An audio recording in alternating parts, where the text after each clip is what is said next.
శ్రీ గురుభ్యో నమః. శ్రీ మహావిష్ణువే నమః. చొల్లంగి జాతర పుష్యమాసానికి చివరి రోజైన అమావాస్యని చొల్లంగి అమావాస్య అంటారు.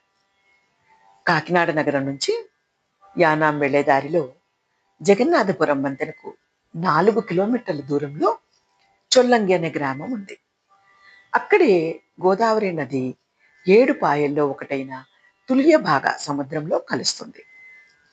తుల్యభాగ మహర్షి తీసుకువచ్చిన ఈ పాయ సముద్రంలో కలిసిన రోజు పుష్య అమావాస్య. సప్తసాగర యాత్ర చేసేవారు చొల్లంగి అమావాస్య నుంచి ప్రారంభిస్తారు.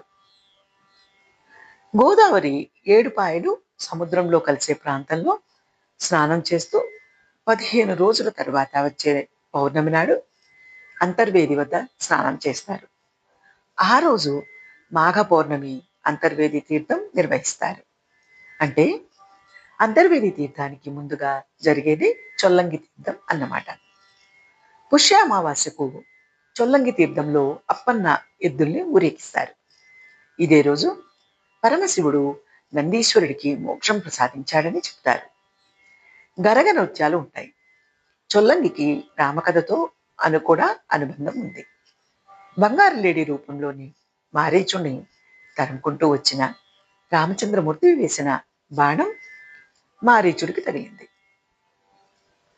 వాడి మొండెం తూరంగిలో, తల కోరంగిలో పడ్డాయి.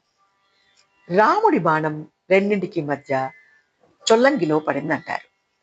చొల్లంగిలో 100 ఏళ్ల క్రితం నిర్మించిన శ్రీ బాలా త్రిపుర సుందరి సమేత సంగమేశ్వర స్వామి దేవస్థానం ఉంది.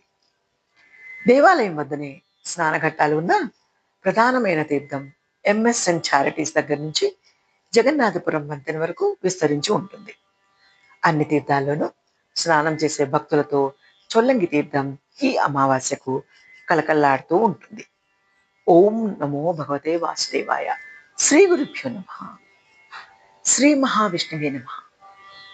చొల్లంగి జాతర పుష్యమాసానికి చివరి రోజు